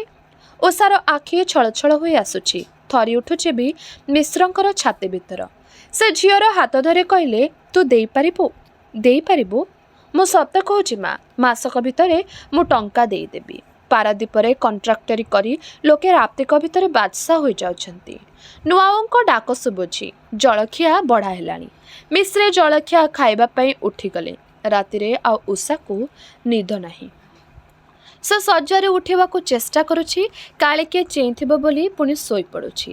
ନନାଙ୍କୁ ଟଙ୍କା ଦେବାକୁ ହେବ। ନୂଆବୋହୂଙ୍କ ଠାରୁ ଟର୍ଚ୍ଚ ଆଣି ରଖିଛି। ଠାକୁର ଘରେ ଭାଗବତ ପୋଥି ତଳେ ନାନୀ ବାକ୍ସର ଚାବି ଅଛି। ଅନ୍ଧକାରରେ ଟର୍ଚ୍ଚ ନେଇ ଆଣିବାକୁ ହେବ। ନୂଆବୋହୂଙ୍କ ଘରୁ ଲଣ୍ଠନ ଲିଭିଗଲାଣି। ସେ ଶୋଇଲେଣି। ଏ ଘରେ ବି ନାନୀଙ୍କ ନିଶ୍ୱାସ ଶୁଭୁଛି। ସେ ଶୋଇଗଲେଣି। ଦାଣ୍ଡପଟ ଘରେ ଖୁଡ଼ ଖାଡ଼ ଶବ୍ଦ ଶୁଭୁଛି। ନନାଙ୍କୁ ବୋଧହୁଏ ନିଦ ହେଉନାହିଁ। ଆଶଙ୍କା ଓ ଉଦ୍ବେଗରେ ଏଣେ ଛଟପଟ ହେଉଛି ଉଷା। ସେ ନାନୀଙ୍କ ନାକ ପାଖରେ ନିଶ୍ୱାସର ଗତି ବାରିଲା। ନା, ସେ ଶୋଇଗଲେଣି। ସହଜରେ ଉଠିବେ ନାହିଁ। ନିଜେ ଉଠି ପଦାକୁ ଗଲା ଉଷା। ଛାତିଟା ଦପ୍ ଦପ୍ ହେଉଛି। ମନ ଛକପକ ହେଉଛି। କିଏ ଉଠିଲା କି? ନା, ବିଲେଇଟା ଖସ୍ ଖସ୍ ହୋଇ ବାହାରି ଯାଉଛି। ଚାରିଆଡ଼ ଅନ୍ଧାର। ଆକାଶରେ ବି ତାରା ଜହ୍ନ କିଛି ନାହାନ୍ତି। ନଡ଼ିଆ ଗଛ ବାହୁଙ୍ଗା ଗୁଡ଼ାକ ପବନରେ ଦୋହଲି ଦୋହଲି ଯାହା ଶବ୍ଦ କରୁଛି। ଠାକୁର ଘରକୁ ପାଦ ଚିପି ଚିପି ପଶିଲା ଉଷା। ବାହାରିଲା ବେଳକୁ ସେ ଗୋଟେ ସୁଦ୍ଧା ଝାଳରେ ଓଦା ହୋଇଯାଇଛି। ଦେହ ଛରୁଛି। ତଣ୍ଟାତକ ଗଣି ରୁମାଲରେ ବାନ୍ଧିଲା। ଚାରିଆଡ଼କୁ ଚାହିଁଲା, କେହି ଉଠିଛନ୍ତି କି? ଠାକୁର ଘର କାନ୍ଥରେ ମୁଣ୍ଡିଆ ମାରି ଠାକୁରଙ୍କୁ ପ୍ରାର୍ଥନା କଲା ଉଷା। ନନାଙ୍କୁ ଭଲ ବୁଦ୍ଧି ଦିଅ ଠାକୁରେ, ସେ ରୋଜଗାର କରନ୍ତୁ। ଟଙ୍କା ଆଣି ଠିକ୍ ସମୟରେ ଫେରାଇ ଦିଅନ୍ତୁ। ଧାର ଧାର ଲୁହ ବହିଯାଉଛି ଆଖିରୁ। ଲୁଗାକାନିରେ ତାକୁ ପୋଛି ନେଲା ଓଷା। ନନାଙ୍କ ଦାଣ୍ଡଘର କବାଟ ପାଖରେ ଠିଆ ହେଲା। କିଏ? ଓସି? ନନାଙ୍କ ଉଦ୍ବିଗ୍ନ କଣ୍ଠସ୍ୱର। ନନାଙ୍କ ମୁହଁ ସେ ଦେଖିପାରୁନାହିଁ। କିନ୍ତୁ ଭୟ ଆଶଙ୍କାରେ ତାଙ୍କ ମୁହଁଟା କେମିତି କଳାକାଠ ପଡ଼ିଯାଇଛି। ସେ କଥା ସେ ଅନୁମାନ କରିପାରୁଛି। କିଛି ନ କହି ରୁମାଲ ପୋଡ଼ା ସେ ନନା ହାତଙ୍କୁ ବଢ଼େଇ ଦେଲା। ଅନୁଭବ କଲା ପୋଡ଼ା ନେଲା ବେଳେ ପବନରେ ଦୋହଲୁଥିବା ନଡ଼ିଆ ବାହୁଙ୍ଗା ଭଳି ତାଙ୍କ ହାତ ଠକ୍ ଠକ୍ ହୋଇ ଥରୁଥିଲା। ଆସ୍ତେ କବାଟ ବନ୍ଦ କରି ଶୋଇଲା ପରେ ଉଷା ଦେହରେ ଜୀବନ ପଶିଲା। ସକାଳେ ଉଠି ଦେମାଙ୍ଗିନୀ ଦେଖିଲେ ଭାଇ ଛତାବାଡ଼ି ଧରି ସଜବାଜ ହେଲାଣି। କିରେ ଏ ସକାଳୁ ସକାଳୁ? ହେମାଙ୍ଗିନୀ ପଚାରିଲେ। ଯାଉଛି ନାନୀ, ଓଷିକୁ ଦେଖିବା ପାଇଁ ମନଟା ଛଟପଟା ହେଉଥିଲା ତ ପଳେଇ ଆସିଥିଲି। ତେଣେ ପିଲାଏ ଦକ ଦକ ହେଉଥିବେ। ଦିନ ରହିଗଲି ଏଣିକି ନହେଲେ ହେଉନି, ତେଣିକି ନଗଲେ ବି ଚଳୁନି। ଗୋଟାଏ ମଣିଷ ତ। ମିଶ୍ରେ ଏକଦମରେ କଥାତକ କହି ନିଶ୍ୱାସ ନେଲେ। ଆଉ କେବେ ଆସିବୁ? ହେମାଙ୍ଗିନୀ ସ୍ନେହ ସଞ୍ଚଳ କଣ୍ଠରେ ପଚାରିଲେ। ସୁବିଧା ଦେଖି ଆସିବି। ଓଷି ତତେ ଲାଗିଲା। ତୋରି ଭରସାରେ ତାକୁ ଛାଡ଼ି ମୁଁ ନିଶ୍ଚିନ୍ତ। ତା ମା' ସିନା ଜନ୍ମ ଦେଇଥିଲା, ହେଲେ ତୋ ପାଖରେ ସେ ମଣିଷ ହେଲା। ତାକୁ କିଛି କଡ଼ା କଥା କହିବୁ ନାହିଁ। ମିଶ୍ରଙ୍କ କୋଠରେ ଆକୁଳତାର ସ୍ପର୍ଶ। ଓଷା କବାଟ ଆରପଟେ ଥାଇ ସବୁ ଶୁଣିଲା। ନନାଙ୍କ ଶେଷ କଥା ପଦକ ଶୁଣି ତା ଛାତି ଭିତରଟା ଦାଉଁକିନା ହୋଇଗଲା। ହେମାଙ୍ଗିନୀ ଏଥର ଶୁଣି ହସିଲେ। କହିଲେ ଭଲ ବୁଝେଇ ସୁଝେଇ କଥା କହୁଛୁ ତ। ତୋ ଝିଅ କ'ଣ ଏଠି ଅଣହେଳା ହେବ? ଛି ଛି ବାଇଆଟା ପରା। ଓଷି କହିଲା। ନୂଆ ଓଳିକି ହେଉଛନ୍ତି ନନା। ହାତ ଟେକି ଆଶୀର୍ବାଦ ଶ୍ଲୋକ ପୁଣି ଆବୃତ୍ତି କଲେ ମିଶ୍ରେ। 7 ଦିନ ପରେ ହେମାଙ୍ଗିନୀଙ୍କ ମୁହଁ ଚାଉଁକିନା ହୋଇଗଲା ହାତ ବାକ୍ସ ଖୋଲିଦେଇ। ଗଣିବାକୁ ସୁବିଧା ହେବ ବୋଲି ଶହ ଶହ କରି ଟଙ୍କା ଗୁଡ଼ାକ ସେ ବିଡ଼ା ବାନ୍ଧି ଦିଅନ୍ତି, କିନ୍ତୁ ଗୋଟାଏ ବିଡ଼ା ଅଧା ପଡ଼ିଛି। ହେମାଙ୍ଗିନୀଙ୍କ ଛାତି ଭିତରେ ମୁଦ୍ଗର ପିଟିଲା ଭଳି ଶବ୍ଦ ଶୁଭୁଛି। ନିଜ ଛାତିର ଧକ୍ ଧକ୍ ଶବ୍ଦ ସେ ନିଜେ ଶୁଣିପାରୁଛନ୍ତି। ଦିନେ ନାହିଁ କାଳେ ନାହିଁ ଆଜି ଏ କି ଘଟଣା? ଦ୍ୱନ୍ଦ୍ୱରେ ପଡ଼ିଲେ ହେମାଙ୍ଗିନୀ। ସେ କ'ଣ ଏ ବିଡ଼ା ଅଧା ରଖିଥିଲେ? ନା, ଅଧା ଟଙ୍କା ସେ କେବେ ବାକ୍ସରେ ରଖନ୍ତି ନାହିଁ। ଶହକୁ ଅଳ୍ପ ହେଲେ ସେ ଟଙ୍କା ରଖନ୍ତି ଶୋଇବା ଘର ଟିଣ ଟ୍ରଙ୍କରେ। ଘର ଖର୍ଚ୍ଚ, ଖଜଣା, ପାଣିକର, ବନ୍ଧୁ ବ୍ୟବହାର ଖର୍ଚ୍ଚ ହୁଏ ସେ ଟଙ୍କାରେ। ମାତ୍ର 10 ଦିନ ତଳେ ସେ 1000 ଧାନବିକା ଟଙ୍କା 10 ବିଡ଼ା କରି ଏ ବାକ୍ସରେ ରଖିଛନ୍ତି। ଗଣିବାରେ କାଳେ ଭୁଲ ହୋଇଥିବ ବୋଲି କାନ୍ଥରେ ଚକ୍ ଖଡ଼ିରେ ଗାର ପକାଇଛନ୍ତି। କାନ୍ଥର ଚକ୍ ଗାର ଠିକ୍ ଅଛି, ଭୁଲ କେବଳ ବାକ୍ସ ଭିତରେ ଥିବା ଟଙ୍କା ବିଡ଼ାରେ। ହେମାଙ୍ଗିନୀଙ୍କ ମୁଣ୍ଡ ବୁଲାଇବାକୁ ଆରମ୍ଭ କଲା। ସ୍ୱାମୀ ଯିବା ପରେ ଏ ଘର ସେ ଚଳାଉଛନ୍ତି। ଟଙ୍କା ପଇସା ହିସାବ ରଖୁଛନ୍ତି। ଗୋଟିଏ ପଇସା ଯେପରି ବେହିସାବୀ ଖର୍ଚ୍ଚ ନ ହୁଏ। ଦିନେ ହେଲେ ଭୁଲରେ ସୁଦ୍ଧା ଭଲ ଦରବଟିଏ କିଣି ପାଟିରେ ମାରିନାହାନ୍ତି। କେବଳ ନିର୍ମଳ ପାଇଁ ଯାହା ତାଙ୍କ ହାତ ଖୋଲା। ତାର ବି କିତା କିତା ହିସାବ ଅର୍ଜୁନୀ ମାଷ୍ଟ୍ରଙ୍କୁ ଡକାଇ ଲେଖି ରଖିଛନ୍ତି। ହଠାତ୍ ଆଜି 500 ଟଙ୍କା! ହେମାଙ୍ଗିନୀଙ୍କ ମୁଣ୍ଡ ଭିତରେ ଚିନ୍ତାଗୁଡ଼ାକ ଗୋଳମାଳ ହୋଇଗଲା। ଭଲ କରି ମନେ ପକାଇଲେ ସେ। ଆଉ କାହାକୁ ଟଙ୍କା ଦେଇଛନ୍ତି କି? ଦେଇଥିଲେ କାନ୍ଥର ଚକ୍ ଖଡ଼ିରେ ଗାର ଲିଭିଥାନ୍ତା। ଟଙ୍କା ପଇସାରେ ସେ କେବେ ଥରେ ହେଲେ ଭୁଲ କରିନାହାନ୍ତି। ଟଙ୍କା ହିସାବ ଦେଣ ନେଣ ବେଳେ କାଳେ ମନ ଅସ୍ଥିର ହେବ, ସେଥିପାଇଁ ସେ ଠାକୁର ଘରେ ଟଙ୍କା ରଖନ୍ତି, ହିସାବପତ୍ର କରନ୍ତି ନିରୋଳା ବେଳେ। ଅଥଚ ଏତେ ଗୁଡ଼ାଏ ଟଙ୍କା କିପରି ଏପାଖ ସେପାଖ ହୋଇଗଲା ତାର କିଏ ହେଲେ ସୂତ୍ରଧର ସେ ଧରିପାରୁନାହାନ୍ତି। ଭାଗବତ ଗାଦି ଆଡ଼କୁ ଚାହିଁଲେ ହେମାଙ୍ଗିନୀ। ଭାଗବତ ପୋଥି ପାଖରେ ଆଚାର୍ଯ୍ୟ ପରିବାରର ଇତିହାସ ପୋଥିଟା ବି ଥୁଆ ହୋଇଛି। ସ୍ୱାମୀଙ୍କ କଥା ମନେ ପଡ଼ିଗଲା। ସେ କହିଥିଲେ ଆଚାର୍ଯ୍ୟ ପରିବାରର ପବିତ୍ରତା ଦେହରେ ନିଚ ବଂଶୀୟ କୌଣସି ଲୋକର ଛାଇ ପଡ଼ିଲେ ଏ ଘରୁ ଲକ୍ଷ୍ମୀ ଛାଡ଼ିଯିବେ। ତାଙ୍କର କଥା କ'ଣ ସତ ହେଲା? ପଣ୍ଡା ଘରର ଝିଅ ବୋହୂ ହୋଇ ଆସିବା ପରେ ସତକୁ ସତ କ'ଣ ଲକ୍ଷ୍ମୀ ଠାକୁରାଣୀ ଏ ଘର ଛାଡ଼ି ଚାଲିଯିବାକୁ ବାହାରିଲେଣି? 500 ଟଙ୍କା କ'ଣ ସେହି ପାପ ଯୋଗୁଁ ଭୋଜବିଦ୍ୟା ଭଳି ବାକ୍ସରୁ ଉଭେଇଗଲା? ମୁଣ୍ଡରେ ହାତ ଦେଇ ବସି ପଡ଼ିଲେ ହେମାଙ୍ଗିନୀ। ଜାଣି ଜାଣି ଅଧର୍ମକୁ ସେ ଘରେ ପୂରେଇଛନ୍ତି।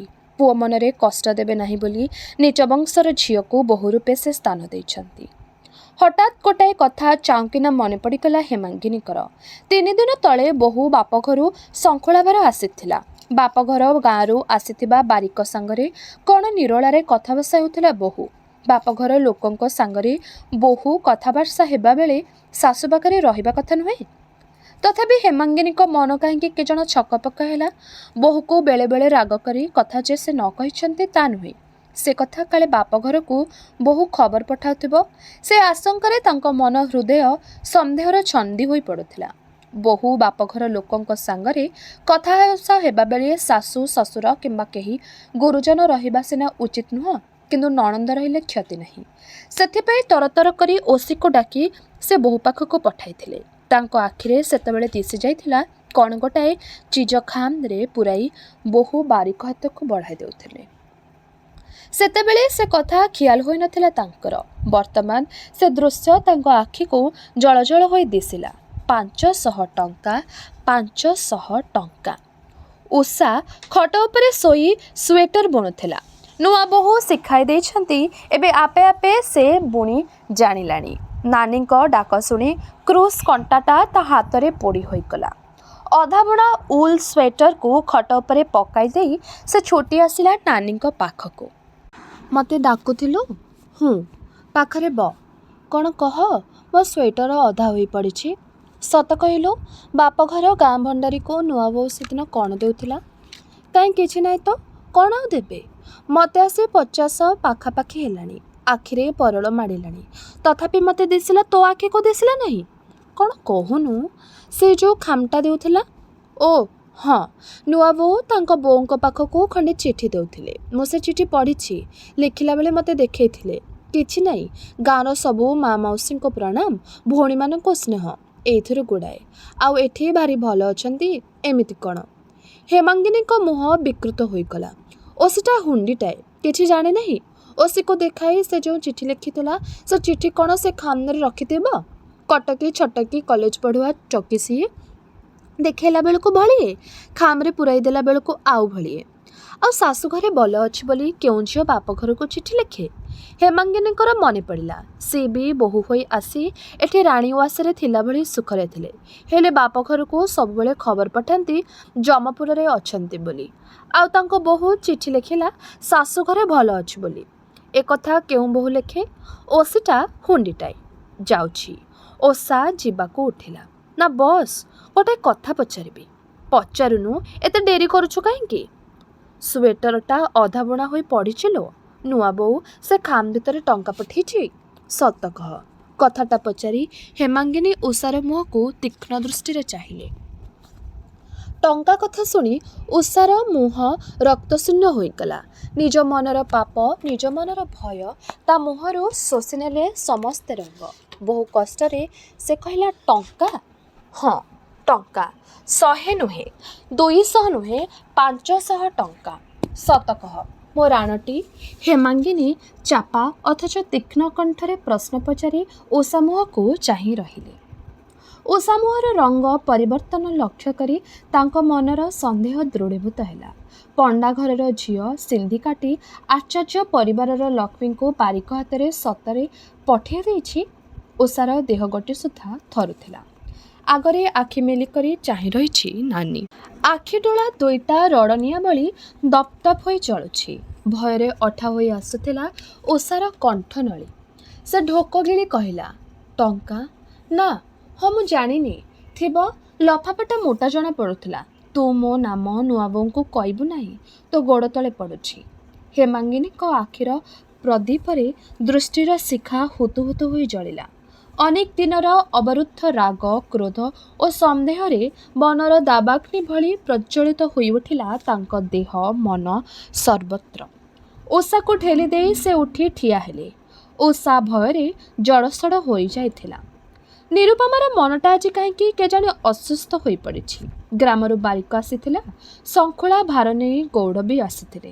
ବାରିକ କହୁଥିଲା ବୋଉର ଦେହ ଭଲ ନାହିଁ। 3 ଦିନ ହେଲା ଜ୍ୱର ହେଇଛି, ଛାଡ଼ୁନାହିଁ। ବାରିକକୁ ବାରମ୍ବାର ରାଣ ପକାଇ ତା ଦେହ କଥା ଝିଅକୁ ନ କହିବାକୁ ବୋହୂ କହୁଥିଲା। କିନ୍ତୁ ବାରିକ ସେ କଥା ଲୁଚାଇ ପାରିଲା ନାହିଁ। ବୋଉ ଦେହ କଥା ଶୁଣିଲା ବେଳଠୁ ନିରୁପମାର ପେଟ ଭିତରେ କ'ଣ ଗୋଟା ହେଇଯାଉଛି। ଘରର କଥା ଏହି ଭିତରେ ସେ କ୍ୱଚିତ୍ ଭାବିଛି। ଭାବିବାକୁ ସେ କେବେ ସମୟ ପାଇ ନାହିଁ। ନିଜ ଘର ସଂସାର ନେଇ ସେ ବ୍ୟସ୍ତ।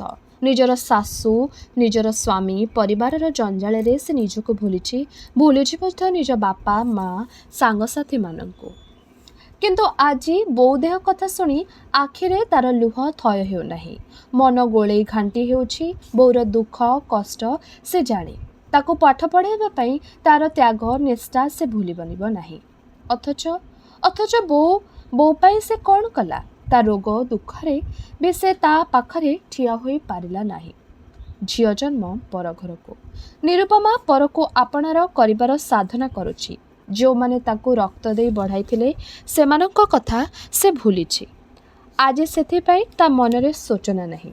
ଶାଢ଼ୀ କାନିରେ ଲୁହ ପୋଛି ନେଇ କର ଲେଉଟାଇ ଶୋଇଲା ନିରୁପମା। ସେ ଜାଣେ ବୋଉକୁ ସାମାନ୍ୟ ଜ୍ୱର ହେଲେ ବି ସେ କିଛି ଖାଦ୍ୟ ଛୁଏଁ ନାହିଁ। ଶାଗୁ ବାର୍ଲି କିମ୍ବା କିଛି ଫଳମୂଳ ମଧ୍ୟ ସେ ନୁହେଁ। ଘରେ ସମସ୍ତେ ଫାଟି ଫୁଟି ଗଲେ ବି ତା ପାଟିରେ ଟିକିଏ କେହି ଖାଇବା ଜିନିଷ ଦେଇପାରନ୍ତି ନାହିଁ। ଏକା ସେଇ ଜିଦ୍।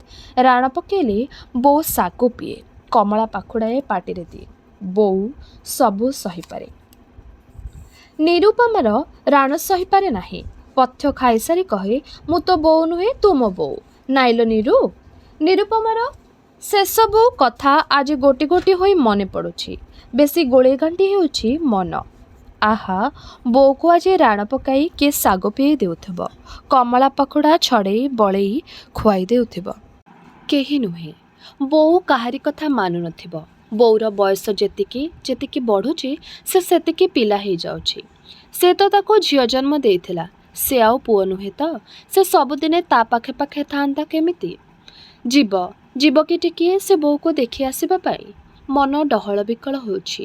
ସୁନ ପିଞ୍ଜରାରେ ରୂପାଗିନାରେ ଦୁଧ ଭାତ ଦେଖି ଆପେ ଆପେ ସେ ଗୋଡ଼ରେ ବେଡ଼ି ବାନ୍ଧିଛି। ପକ୍ଷ ଥିଲେ ବି ସେ ଉଡ଼ିଯିବ କୁଆଡ଼େ?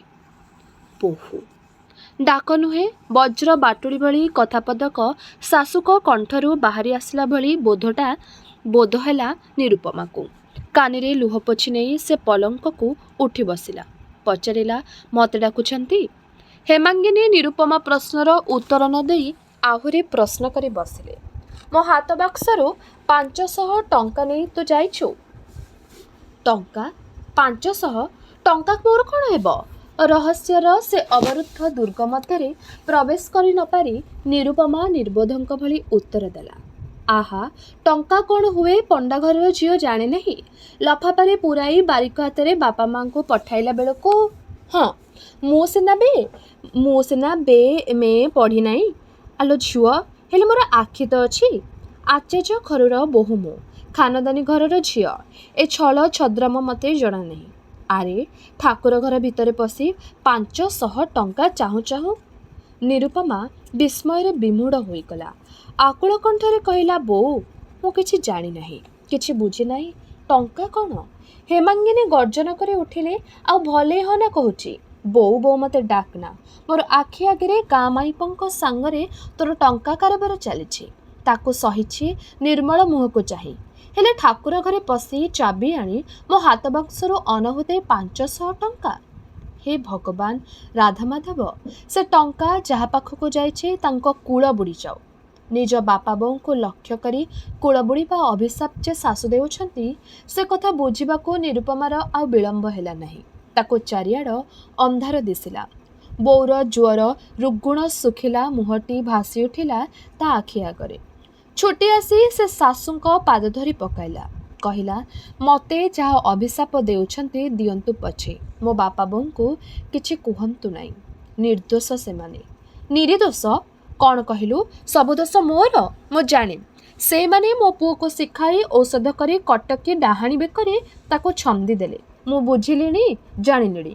ହେ ରାଧାମାଧବ, ସେମାନେ ଯେମିତି ମୋ ଘରକୁ ଉଚ୍ଛନ୍ନ କରିବାକୁ ବଇଛନ୍ତି ତାଙ୍କ ଘର ସେମିତି ଉଚ୍ଛନ୍ନ ହୋଇଯାଉ।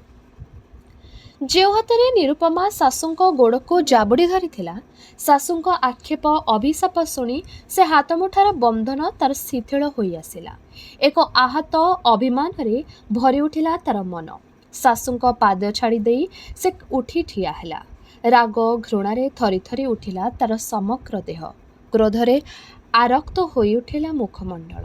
ସେ କର୍କଶ କଣ୍ଠରେ ପ୍ରତିବାଦ କଲା, ମୋ ବାପା ବୋଉ ଜାତିରେ ନୀଚ ହୋଇପାରନ୍ତି, ମନରେ ତମ ଭଳି ଛୋଟ ନୁହନ୍ତି। ତମେ ମୋତେ ଯାହା କହିବ କୁହ, ହେଲେ ମୋ ବାପା ବୋଉଙ୍କୁ କାହାରିକୁ ଟିକିଏ କ'ଣ କହିଲେ ମୁଁ ସହିପାରିବି ନାହିଁ। ହଁ, କହି ରଖୁଛି, ମୋ ବାପା ବୋଉ। ନିରୁପମା କଥା ଶେଷ କରିପାରିଲା ନାହିଁ। ଆକୁଳ କ୍ରନ୍ଦନରେ ଉଚ୍ଛ୍ୱସିତ ହୋଇ ଉଠି ପଲଙ୍କ ଉପରେ ସେ ଲୋଟି ପଡ଼ିଲା। ହେମାଙ୍ଗିନୀ କ୍ରୋଧ ରାଗରେ ବିରାଟ ଏକ ବିସ୍ଫୋରକ ପଦାର୍ଥ ଭଳି ଫାଟି ପଡ଼ିଲେ। ଚିତ୍କାର କରି ଉଠିଲେ, କ'ଣ କହିଲୁ? ମୁଁ ଛୋଟ ଲୋକ? ମୁଁ ଖରାପ ଲୋକ?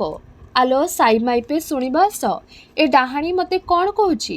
ଆଲୋ ଉଷା, ସାଇ ଲୋକଙ୍କୁ ଡାକ, ନିର୍ମଳ ପାଖକୁ ତାର କର। ଆଉ ଏ ଘରେ ମୁଁ ରହିବି ନାହିଁ, ଏ ଡାହାଣୀ ନଗଲା ଯାଏ। ଓଃ, ଗୋଟାଏ କାଳସପକୁ ଦୁଧ ଭାତ ଖୁଆଇ ମୁଁ ପୋଷିଥିଲି। ହେ ରାଧାମାଧବ!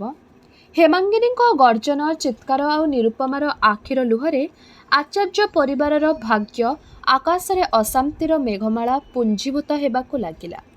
ହେମାଙ୍ଗିନୀଙ୍କ ସ୍ୱାମୀ ଜୀବିତ ଥିଲାବେଳେ ଆଭିଜାତ୍ୟର ଆଡ଼ମ୍ବର ଯୋଗୁଁ ଯେଉଁ ଗ୍ରାମଲୋକ ଏ ପରିବାରର ଚତୁଶ୍ରୀମା ସ୍ପର୍ଶ, ଆଚାର୍ଯ୍ୟ ପରିବାରର ଅଟଳ ଗାମ୍ଭୀର୍ଯ୍ୟ ଯେଉଁମାନଙ୍କ ପାଇଁ ଥିଲା ସୀମାହୀନ ବିସ୍ମୟ ଆଉ ଶେଷହୀନ ସମ୍ମାନର ଅଭେଦ୍ୟ ଗିରିଦୁର୍ଗ, ସେମାନେ ଏ ଦୃଶ୍ୟ ଦେଖି ହାସ୍ୟ ସମ୍ବରଣ କରିପାରିଲେ ନାହିଁ। ଟେଲିଗ୍ରାମ ପାଇ ବିସ୍ମିତ ହୋଇଥିଲା ନିର୍ମଳ।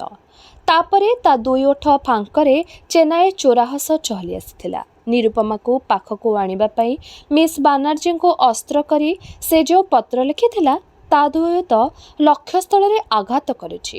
ବୋଉ ଦେହ କଥା ବାହାନା କରି ନିରୁପମା ହୁଏତ ଚାହିଁଛି ତାକୁ ନିଜ ପାଖକୁ ଟାଣି ନେବାକୁ।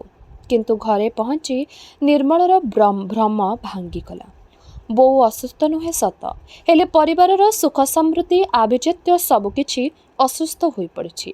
ପାରିବାରିକ ଶାନ୍ତି, ସ୍ୱାଚ୍ଛନ୍ଦ୍ୟ ମୁର୍ମୂଷୁ ଅବସ୍ଥାରେ। ନିର୍ମଳ ଘରେ ପହଞ୍ଚିଲା ବେଳକୁ ବୋଉ ଓ ନିରୁପମା ମଧ୍ୟରେ ଯେଉଁ କାଳବୈଶାଖୀର ଝଡ଼ ଉଠିଥିଲା, ତାହା ଶାନ୍ତ ହୋଇଯାଇଥିଲା। କିନ୍ତୁ ଝଡ଼ ପରିବର୍ତ୍ତ ଧ୍ୱଂସ ବିଧ୍ୱସ୍ତ ଭାବରେ ଘରସାରା ବ୍ୟାପି ରହିଥିଲା ଏକ କରୁଣ ଥମଥମ ଭାବ। ବୋଉ ଠାକୁର ଘରେ ବସିଛି। ଜିଦ୍ ଧରିଛି, ମୁଁ ଘରେ ରହିବି ନାହିଁ, ପୁରୀ ଯିବି ତୀର୍ଥ କରି। ଏ ଘରୁ ମୋର କାମ ସରିଛି। ମୁଁ ଛୋଟ ଲୋକ, ଅପାଠ ହୋଇ କଟକି ଛଟକି ପଣ୍ଡାଘର ଝିଅ ପାଖରେ ମୁଁ ଚଳିପାରିବି ନାହିଁ। ମୁଁ ପୁରୀ ଯିବି, ମୋ ଯିବା ବ୍ୟବସ୍ଥା କରିଦେ। ଆଉ ନିରୁପମା? ନିରୁପମା ପଲଙ୍କ ଉପରେ ଶୋଇଛି, ସବୁବେଳେ କାନ୍ଦୁଛି। ଖିଆ ନାହିଁ, ପିଆ ନାହିଁ, ପଚାରିଲେ କିଛି କହୁନାହିଁ। ଜବରଦସ୍ତ ମୁହଁ ଟେକି ଅନେଇବାକୁ କହିଲେ ଝରଝର ଲୁହ ଗାଳି ପକାଉଛି। ନିର୍ମଳ କାହାକୁ କ'ଣ କହିବ? କାହାକୁ କିଏ ସାନ୍ତ୍ୱନା ଦେବ? ବୋଉ, ସ୍ତ୍ରୀ କେହି ନ କହିଲେ ବି ଗାଁରୁ ସେସବୁ ଶୁଣୁଛି। ବୋଉ ହାତ ବାକ୍ସରୁ 500 ଟଙ୍କା ଚୋରି ଯାଇଛି। ବୋଉର ଅଭିଯୋଗ, ଏ ଟଙ୍କା ନିରୁପମା ପଠାଇଛି ତା ବାପ ଘରକୁ ଗାଁରୁ ଆସିଥିବା ବାରିକ ହାତରେ। ବୋଉ ମିଛ କହୁଛି? ବୋଉ ତାକୁ ଅନ୍ତତଃ କେବେ ମିଛ କହିବ ନାହିଁ, ଜୀବନରେ କେବେ ମଧ୍ୟ କହିନାହିଁ। ବୋଉର ଆଉ ଯାହା ଅବିଗୁଣ ଥାଉ, ତା ନିଜ ପୁଅକୁ ମିଛ କହିବାର ଅଭ୍ୟାସ ତାର ନାହିଁ। ଆଉ ନିରୁପମା? ସେ ଟଙ୍କା ଚୋରି କରି ବାରିକ ହାତରେ ପଠାଇଥିବ। ଏକଥା ଚିନ୍ତା କରିବା ମାତ୍ରେ ନିର୍ମଳର ମସ୍ତିଷ୍କର ସମସ୍ତ ସ୍ନାୟୁଗୁଡ଼ିକ ଯନ୍ତ୍ରଣାରେ ପୀଡ଼ିତ ହୋଇପଡ଼ିଥିଲା। ନିରୁପମାକୁ ସେ ଭଲ କରି ଜାଣେ। ସେ ଏତେ ଛୋଟ ହୋଇପାରେ ନା। ତା ଛଡ଼ା ଟଙ୍କା 500 ନିରୁପମା କ'ଣ ତାଠାରୁ ପାଇନଥାନ୍ତା? କିନ୍ତୁ ତଥାପି ଗୋଟାଏ କିନ୍ତୁ ବିରାଟ ପ୍ରଶ୍ନବାଚକ ଭଳି ଠିଆ ହେଲା ଆସି ନିର୍ମଳର ଆଖି ଆଗରେ। ନିରୁପମା ବୋଉକୁ ଇତର ଭାଷାରେ ଗାଳି ଦେଲା କାହିଁକି? ବୋଉ ତାକୁ ଯେ ଭୀଷଣ ଭାବରେ ଗାଳି ଦେଇଥିବ, ଏଥିରେ ନିର୍ମଳର ସନ୍ଦେହ ନାହିଁ। ଏ କଥା ମଧ୍ୟ ଅପ୍ରତ୍ୟାଶିତ ନୁହେଁ। ବୋଉର ଅତ୍ୟାଚାର ସେ ନିଜେ ସହିପାରିନଥିଲା ବୋଲି ନିରୁପମାକୁ ନେବା ପାଇଁ ଯୁକ୍ତି କରିଥିଲା। କିନ୍ତୁ ଅତ୍ୟାଚାରରେ ଅବିଚଳିତ ରହି ଏ ଘରେ ବୋହୂର ଆଦର୍ଶ ପ୍ରତିଷ୍ଠା କରିବ ବୋଲି ତ ସେ ଆପେ ଆପେ ରହିବାକୁ ଚାହିଁଥିଲା ଏଠାରେ। ବୋଉର ଆଘାତ ପାଇ ପ୍ରତିଘାତ କରିବା ପାଇଁ ହଠାତ୍ କାହିଁକି ସେ ଆଗଭର ହେଲା? କାହିଁକି ତାର ପରିବାରର ଆଭିଜାତ୍ୟ ଅହଙ୍କାର ଗ୍ରାମର ଦାଣ୍ଡଧୂଳିରେ ଧୂସରିତ ହେଲା? କାହିଁକି? କାହିଁକି? ନିର୍ମଳ ଏ ପ୍ରଶ୍ନର ଉତ୍ତର ନିଜେ ଖୋଜି ପାଇଲା ନାହିଁ। ବୋଉକୁ ସେ ତାର ଆଘାତ ପାଇଁ କ୍ଷମା କରିପାରେ, କାରଣ ତାହା ତାଠାରୁ ଅପ୍ରତ୍ୟାଶିତ ନୁହେଁ। କିନ୍ତୁ ନିରୁପମାର ପ୍ରତିଘାତ ତା ପକ୍ଷରେ କେବଳ ଆକସ୍ମିକ ନୁହେଁ, ଆଶ୍ଚର୍ଯ୍ୟଜନକ ମଧ୍ୟ। ଗାଁ ଲୋକଙ୍କ ଫୁସ୍ଫାସ୍, ଟୁପ୍ଟାପ କଥାବାର୍ତ୍ତା ଆଉ ବୋଉ ମୁହଁରେ ପୁରୀ ତୀର୍ଥ ଯାତ୍ରାର ଯିବାର ଦୃଢ଼ତା ଦେଖି କେଜାଣି କାହିଁକି ନିରୁପମା ଉପରେ ସେ ଅପ୍ରସନ୍ନ ହୋଇ ଉଠିଥିଲା। କିନ୍ତୁ ଗ୍ରାମରୁ ଫେରି ନିରୁପମାକୁ ଦେଖିଲା ପରେ ତା ହୃଦୟ ବିଗଳିତ ହୋଇପଡ଼ିଥିଲା। ଦିନସାରା ଉପବାସ ରହିବା ପରେ ବ୍ରତଚାରିଣୀ ଭଳି ଦେହ ତାର ଦୁର୍ବଳ, ଶୀର୍ଣ୍ଣ ହୋଇପଡ଼ିଛି। କାନ୍ଦି କାନ୍ଦି ଫୁଲିଛି ତାର ଆଖି। ଆଘାତ ଏତେ ଭୀଷଣ ଭାବରେ ଲାଗିଛି ଯେ ସହ୍ୟ କରିବାର ସମସ୍ତ ଶକ୍ତି, ସାମର୍ଥ୍ୟ ସେ ହରାଇ ବସିଛି। ନିରୁପମାକୁ ଏ ଅବସ୍ଥାରେ ଦେଖିବା ପରେ ନିର୍ମଳ ମନର ସୂକ୍ଷ୍ମ ତନ୍ତ୍ରୀ ସବୁ ଥରି ଉଠିଲା। ସେ କ'ଣ କରିବ, କ'ଣ ନ କରିବ କିଛି ଭାବିପାରିଲା ନାହିଁ। ତାର ନିସ୍ତରଙ୍ଗ ନିଶ୍ଚଳ ଜୀବନ ସମୁଦ୍ରରେ ଏ ଝଡ଼ ଉଠିଲା କାହିଁକି? କିଏ ଏଥିପାଇଁ ଦାୟୀ? ରାତ୍ରି ପ୍ରାୟ 11। ଖାଇଦେଇ ସେ ମେଲାଘର ଖଟ ଉପରେ ଶୋଇଯାଇଥିଲା। ଉଷା ଡାକରେ ତାର ନିଦ ଭାଙ୍ଗିଗଲା। ଚୁପଚାପ ସେ ପଚାରିଲା, ନୂଆବୋଉ ଖାଇଲା? ହଁ। ସେ କେବେ ରାତିରେ ଉପାସ ରହନ୍ତି ନାହିଁ। କହନ୍ତି, ଯେଉଁ ପରିବାରର କୌଣସି ଲୋକ ବିଦେଶରେ ଥାଆନ୍ତି ସେ ପରିବାରର କୌଣସି ସ୍ତ୍ରୀ ଲୋକ ଅକାରଣରେ ଉପାସ ରହିବା ଶୁଭ ନୁହେଁ। ବିଦେଶରେ ଥିବା ଆତ୍ମୀୟଙ୍କର ସେଥିରେ ଅଶୁଭ ହୁଏ। ଆଜି ଖାଉନଥିଲେ, ମୁଁ ସେଇ କଥା ମନେ ପକାଇ ଦେଲି। ଖାଇଛନ୍ତି ଅଳ୍ପ। ଉଷା ନିର୍ମଳକୁ ଚାପା କଣ୍ଠରେ ଉତ୍ତର ଦେଲା। ଉଷାକୁ ଶୋଇବାକୁ ଯିବା ଲାଗି କହି କିଛି ସମୟ ଦାଣ୍ଡ ବାରଣ୍ଡାରେ ବୁଲିଲା ନିର୍ମଳ। ତାପରେ ଧୀରେ ଧୀରେ ଚାଲିଗଲା ନିଜର ଶୟନ କକ୍ଷକୁ। କକ୍ଷର ଦରଜା ଫାଙ୍କରେ ଦେଖିଲା ନ ଶୋଇ ପଲଙ୍କ ଆଡ଼କୁ ଆଉଜି ବସିଛି ନିରୁପମା। ନିର୍ମଳ କକ୍ଷରେ ପ୍ରବେଶ କରିବା ଦେଖି ସେ ଉଠି ଠିଆ ହେଲା। ପାଖକୁ ଆସି କହିଲା, ତମେ କ'ଣ ଆଜି ଏ ଘରେ ଶୋଇବ? ମାନେ? ଆବାକ୍ ହୋଇ ପ୍ରଶ୍ନ କଲା ନିର୍ମଳ। ନିରୁପମା ମୁହଁରେ ଏ କ'ଣ ଗୋଟାଏ ପ୍ରଶ୍ନ ହୋଇପାରେ? ବିବାହ ପରେ ପ୍ରଥମ ଥର ଘରକୁ ଆସିଛି ସେ। ଏ ପ୍ରଶ୍ନ କରି କ'ଣ ତାକୁ ତାର ପତ୍ନୀ ଅଭ୍ୟର୍ଥନା କରିବାକୁ ଅପେକ୍ଷା କରିଥିଲା? ନିର୍ମଳର ହାତ ପାପୁଲିକୁ ନିଜ ହାତରେ ଚାପି ଧରିଲା ନିରୁପମା। କହିଲା, ସୁନାଟି ପରା, ଆଜିକ ଏ ଘରକୁ ଶୋଇବାକୁ ଆସେ ନାହିଁ। ବୋଉ ଭାବିବେ ତାଙ୍କର ମୋର କଜିଆ ଭିତରେ ତମେ ମୋ ପଟ ନେଇଛ।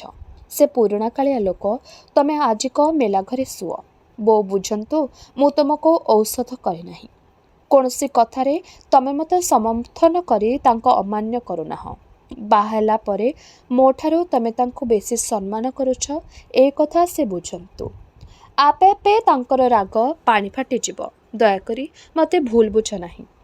ବୋଉକୁ ଭୁଲାଇବା ପାଇଁ ଅଭିନୟ କରିବାକୁ କହୁଛି ନିରୁପମା।